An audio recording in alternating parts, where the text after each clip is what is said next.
ninkaas waxaa la rabay maanta in la qaarajo sidaas la doonayay lagu dilo maadaama ay xeeshada Soomaaliya iyo waxa kale ay xeeshada Itoobiya ay taagan tahay oo badda ay doonayaan Itoobiyaanku inay qaataan ama Oraba qaadato ay doonayaan badda Soomaaliya ay doonayaan inay qaataan waxay diidayaan nin karmeedka ama waxa kale ninka geestiga halgamaaga aan doonayn maanta inuu hadii Soomaali galbeed ay dhahdo maanta la dhaho gala dagaalka ama kaca la yiraahdo oo ay kacayaan ama new bolis haday maanta la yiraahdo gala dagaalka oo Itoobiya ku bilaabo barbarkiin kaga soo bilaabo ay ku bilaabayaan waxa kale in sarkaal ahaa baa waxa kale habeen madaxna saasoo kala gaari loo jeersiiyay taariikhda baan xasuusan qofkii reer Itoobiya garanay xasuusta taariikhdaas commentiga ay ku soo qoro waa jirtay asaga ninka sarkaalka hoosna inta gaari la jeersiiyay aan boolis ka hadal aan ciidan ka hadlin aan taraafikadu ka hadlin aan taraafika wadooyinka aysan ka hadlin maanta ninkaas lagu qarajiyo ninka mas'uulka ee loo yahay wuxuu yahay intaas oo dhan soo halgamayay Itoobiya si kale ay maanta inta ku dishay garan weyn Cabdikariin Sheekh Muuse qalbi dhagax ay u soo adeegsatay inay baabuur jeersiiyaan barina waxa ay xigtay ama qarax soo maleegaan ama si kale ay soo maleegaan laakiin maadaama ay taasi la dhigi karo Itoobiya kama hirgali karto maanta waxay damceen waxa kale la yiraahdo baabuur jeersiiyaan waa looga Itoobiya tii ka dhacday Oromada iyo dhex martay oo hadda kor fanaan Oromo ah la dili jiray oo waxa kale la yiraahdo dhibaatadii loogeed ka dhacday Cabdikariin maanta saas oo rabay kale inay ku qarajiyaan oo Itoobiyaanku maanta sidaas ku akhrisaysiyaan oo ay dilaan oo ay gaariga jeersiiyaan wax dilay garan waay wala jinni baa dirdiray Soomaalida garan taasi ay maanta wax oo lagu qarajiyo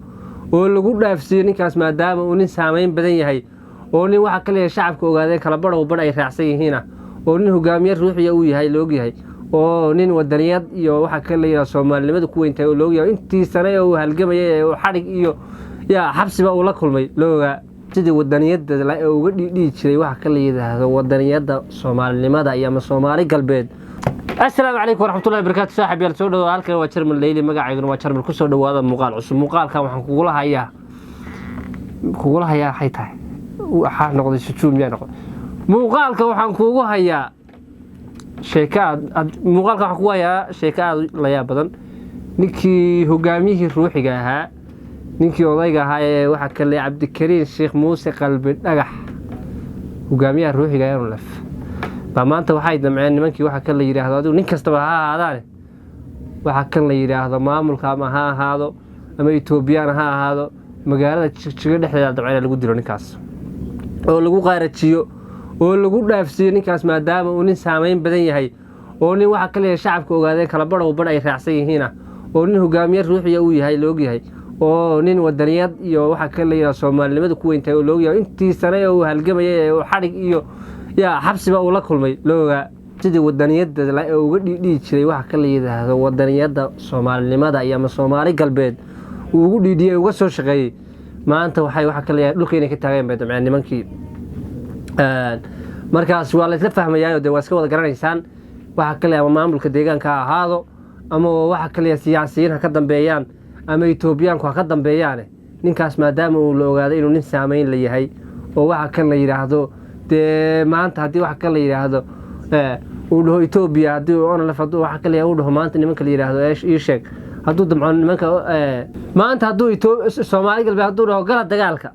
sidii garaadkii kale haduu dhaho gala dagaalka ay galayaan marka hadhay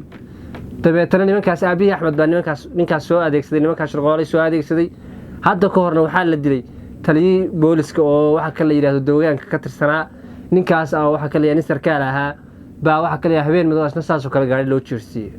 taariikhda baan xasuusan qofkii reer Itoobiya garanay xasuusta taariikhdaas commentiga ay ku soo qoro waa jirtay asaga ninka sarkaalka hoosna inta gaari la jeersiiyay aan boolis ka hadal aan ciidan ka hadlin aan taraafikadu ka hadlin aan taraafika wadooyinka aysan ka hadlin wax ka hadlay ma jirin waa shibta looga baxay ninkaas sarkaalka sidaas ku dhintay qalbi dhagax way hadaba doonayeen maanta inay sidoo kale u jeersiiyaan baabuur isagoo Jigjiga dhex joogo iska laafiyoora loo gaaday gaarigiisa yahay baa gaariga ka kormarsiiyay gaarigi adigu wadayaana hadda meel uu ku sugayay meel ay toon laba yaqaano ninka garabna uu ka jabay waxa kale la yiraahdo gacanna waxba ka soo gaaray ninka waa la leeyahay adigu sidii la mooday ma Ilaahay baa u sahlay oo Ilaahay baa u booqday maadaama uu qof islaam ah weeysiis u dhooran tahay oo nin islaam ah intaas gaar la soo jahaaday uu yahay Ilaahay baa ka badbaadiyay maanta dilkaas ama dilka loo qorsheeyay Ilaahay ugu talagalay sidoo loogu talagalay oo ma dhicin waxa kale la yiraahdo geesinimo iyo waxa kale wuxuu muujiyay waxa kale inuusan waxa kale Ilaahay ka badbaadiyo laakiin teelo uma dhiga dadkii doonayay inay dilaan ama qaarajiyaan ama barnaamijka ka dambeeyay soo agaasimay dadka dowlad deegaanka Soomaalida waxaan leeyahay maadaama la doonayo in wax kale wax garadkiina iyo raggiina ugu sarreeya la doonayo maanta in la qaarajiyo yaa waa u jeedaan taasaa tusaale ninkaas waxa la rabay maanta in la qaarajiyo sidaas la doonayo lagu dilo maadaama ay xiisada Soomaaliya iyo waxa kale ay xiisada Itoobiya ay taagan tahay oo badda ay doonayaan Itoobiyaanku inay qaataan ama oraba qaadato ay doonayaan badda Soomaalida ay doonayaan inay qaataan waxay diidayaan nin karmeedka ama waxa kale ninka geestiga halgamaaga aan doonayn maanta inuu hadii Soomaali galbeed ay dhahdo maanta la dhaho gala dagaalka ama kaca la yiraahdo oo ay kacayaan ama new bolis haday maanta la yiraahdo gala dagaalka oo Itoobiya ku bilaabo barbarkiin kaga soo bilaabo ay ku bilaabayaan laakiin waxa la doonayaa in ka hadlin nin way jirtaa ay wataan maqaar saar oo loogu yahay oo maanta aan doonayn sheego ama aan magaciisa sheego Itoobiya ka war qaadanayo maqaar saar laakiin rag badan waxa kale rag ay og yihiin inaysan waxa kale yiraahdo hadii xaaladda Soomaaliya Itoobiya si faraha ka sii baxdo oo ay faraha ka sii baxdo meesha ugu dambeysay gaarto waxa kale rag badan oo ka aamusin ba jiray oo ka hadlaya ragaas oo ka hadlaya oo dhahaya waxa kale yiraahdo Soomaaliya nahay ama Soomaaliya la jirnaa oo mowqifkooda cadeynayo baa waxa laga soo dhaxqabanaya dadka ku dhaxlay Soomaalida dowlad deegaanka marka maanta waxa ku cadeynaysa tamaanta lagu doonayo in lagu qaarajiyo lagu dilo Cabdikariin Sheekh Muuse qalbi dhagax oo la doonayo in baabuur la joorsiyo ama waxa kale yiraahdo baabuurkaas madaxa laga mariyo mannin caasimadii dhex jooga mannin caasimadii dhex jooga oo dadkii oo dhan dhex joogan soo gaariga waxa kale yiraahdo ugu dhici kara laba dhihi karo gaari hadduu xitaa gaari ku dhacay way istaagi kara gaari Soomaa laakiin gaariga intii la joorsiiyay oo la kormariyay baa laga cararay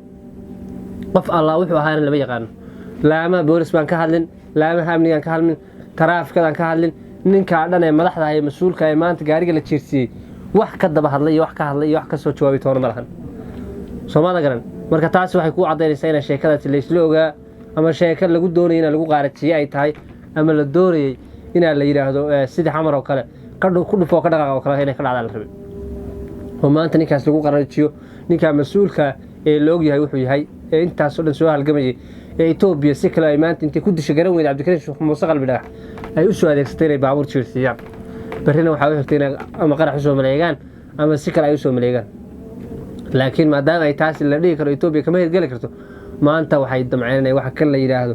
baabuur jirsiyaan waa looga Itoobiya tii ka dhacday Oromada iyo dhex martay oo hadda kor fanaan Oromo ah la dili jiray oo waxa kale la yiraahdo dhibaatadii loogeed ka dhacday Cabdikariin maanta saas oo rabay kale inay ku qaarajiyaan oo Itoobiyaanku maanta sidaas ku akhrisaysiyaan oo ay dilaan oo ay gaariga jirsiyaan wax dilay garan waay oo la jini baa dirdiray